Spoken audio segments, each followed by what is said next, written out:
race to world first has officially kicked off, and you know what that means. Some nondescript random guild is going to kill the first boss first. That's right. So we had the guild consequence. They took down Plexus Sentinel first yesterday, so this is the first boss to officially go down in the race to world first. Doesn't mean they're going to win. No, it doesn't mean that. I think rarely has the one who's killed the first boss first actually won the race. But yeah, they killed him yesterday. This was their group makeup, if you notice. Yeah, a little bit of a blood DK in there. They got a blood DK prop pally makeup for their tanks there. And then the rest of the DPS and everything, interestingly enough. A lot of melee and even more range. So it's kind of actually balanced when you look at this. They got a decent balance of melee and ranged. I feel like that makes sense for the fights we've seen so far in the raid, that there should be a little bit of a balance between the two. None of these fights seem too melee or range-centric, although dropping ads looks like it's a big thing so far in this raid, and range can always do that a little bit easier. So anyways, this is just fun to look at. We'll see where this race continues on after things happen. You're switching to ranged? Hey, do whatever you want. A couple hotfixes went into effect yesterday as well. Mainly fixes to tier set bonuses. That's right, if you already have your 2-piece, some people got tier set from Vault and then just converted another piece that they got from the raid, and bam, they already had 2 set. Unlike me, who opened his Vault and saw 2 bracers and 3 iterations of really shitty delve trinkets. Yeah, I opened up 5 slots to Vault, got absolutely nothing. I might actually take, for the first time in my life, I might take the tokens on the first Vault of the season. Now, technically, it's not really the first vault of this season, but it's the first vault that opened up the season. And I literally got something that I already crafted that was better, bracers, 2 of them, and then a bunch of fucking trinkets that are completely useless. So, yeah, boo-hoo me, right? Yeah. I'm going to get all emotional on stream right now, so let's just move on. Get your hero track gear. That's right, we got some hero track gear dropping from the Ulduar timewalking raid. You can do the quest, get the cash, and make sure you get a nice little piece of gear. I believe 691 gear out of this. So, Ulduar is my least favorite of the timewalking raids. It's a little bit more difficult than the other ones, especially if you have an uncoordinated group try to do that tank boss at the beginning. But get it done and get that gear. It's kind of easy gear to get. Legion Remix. A ton to get into with Legion Remix. Blizzard basically dropped the official announcement of Legion Remix yesterday, talking all about the things that are coming with it. So let's just dive straight into this. What is Legion Remix? Well, it's Legion Remix. That's right, much like the Mists of Pandaria Remix, you'll be running through all the Legion content, but with different buffs and different things going on throughout the world. So let's talk about some of those different things. We know that with Legion Remix now, we're going to get our artifact weapons back, but it's going to be a different iteration of the trees. There's going to be 4 paths that you can choose between, or 5 actually. We have a Nature Fell, Arcane Storm, or Holy. Going down that path will kind of change the abilities you get. Yes, you will have special abilities. This will be a hyper-fast, hyper-charged version of Legion. You'll be leveling through it really quick, doing the content very quick. We remember we saw some crazy raid kills and stuff in Mists of Pandaria Remix, so Legion will be very much the same there. They're introducing a Heroic World tier as well, Diablo-esque here, where you're going to be dealing with open world content, but in a more difficult tier. I wish they'd bring this shit into the real game. I mean, it's kind of, I don't get why we got this whole phase diving thing. We could have had some kind of like amped up difficulty in terms of Koresh's open world content with better gear dropping. I think that would have been cooler. But anyways, yes, it's in Legion Remix. You'll be able to do this kind of open world extra difficult content.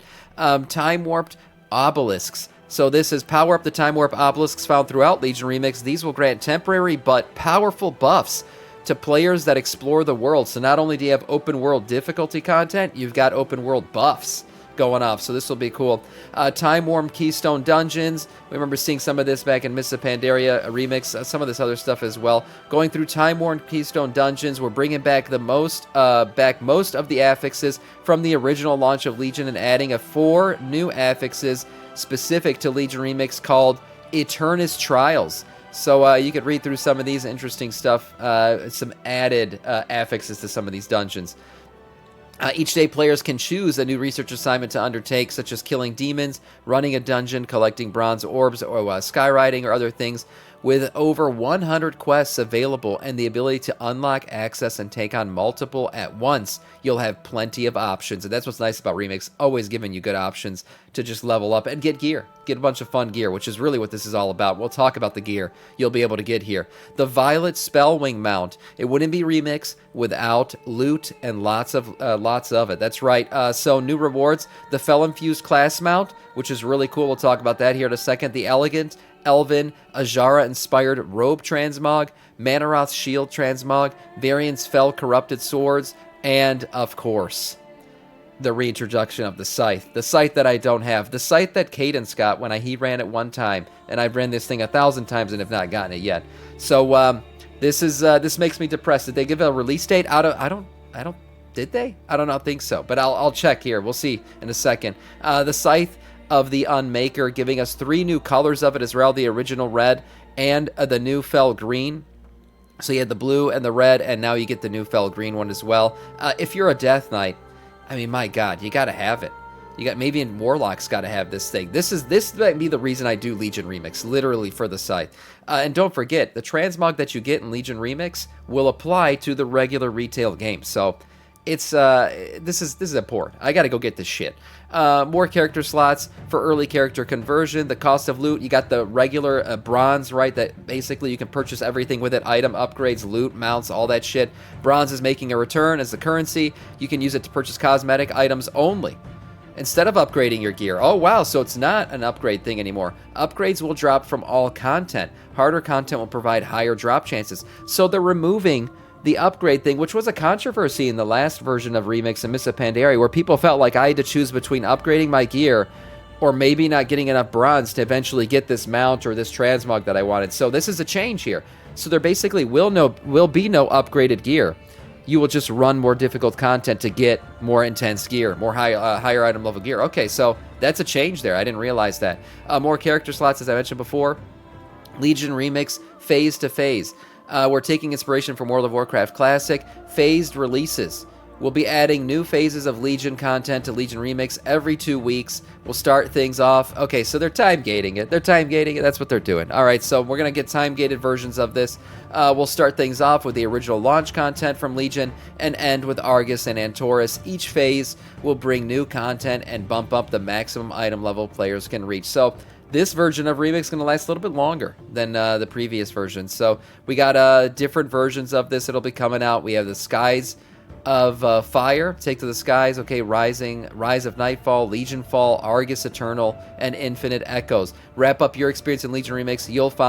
You'll be able to say goodbye to all the Infinites, your friends and allies made along the way, and embrace the chaos of the time as the timeline begins to collapse. Very cool. So PTR is kicking off for this, which means it can't be too far out from when we're going to get Legion Remix. We'll see when it doesn't look like they're giving a launch date just yet. We can't wait to see you on the Broken Isles when 11.2.5 content update goes live. Stay tuned. Oh, what, the Broken Isles? Oh, okay, yeah, Legion, right.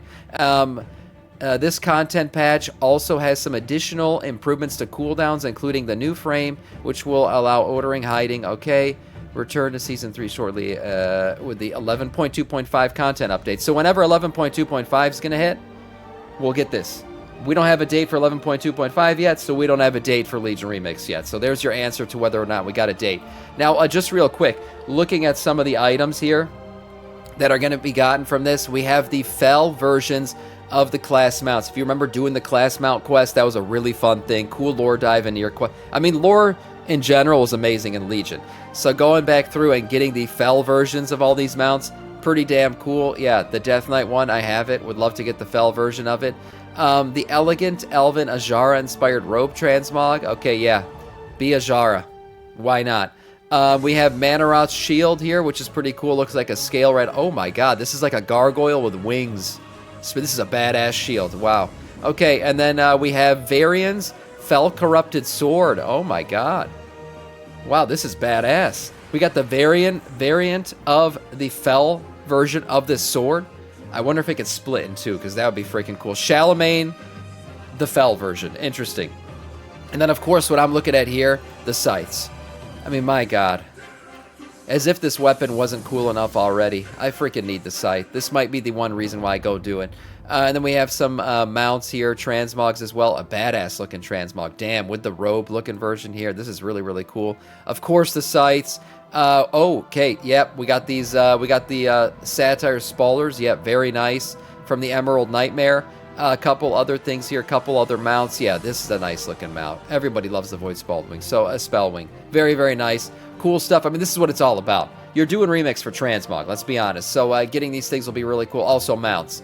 Turbo Boost, returning back to normal retail WoW here. 11.2.5 will also bring the Turbo Boost event back. So not only are we getting remix, we're going to be getting the big Turbo Boost event. If you remember, this was a big boon to the game. Big item level boost across the board. Everyone was running everything again. Made Mythic Plus very viable again. So we'll be getting that again at the end of this with overcharged elves, Turbo Boost Myth Track gear, and everything else. This is really good. I think this was a fun thing to do, and we'll get it again near the end of this expansion. Also, nice catch-up mechanic for everybody before midnight probably drops at the end of this. And then finally, a little tidbit here. Did you guys know you could upgrade your cloak anywhere with this macro? I haven't tried it yet. But evidently, if you put this macro into the game, you no longer have to fly to the Overlook at Zoshul to and talk to Hashem to upgrade your cloak. You can just click this, run it, and get your cape upgrade done anywhere. It works. Wow. That's crazy. Some of you guys have already used this thing, so that's pretty cool. Yeah, upgrade your cloak anywhere in the world. I'll try using this today. Very, very nice. And that is all in terms of news.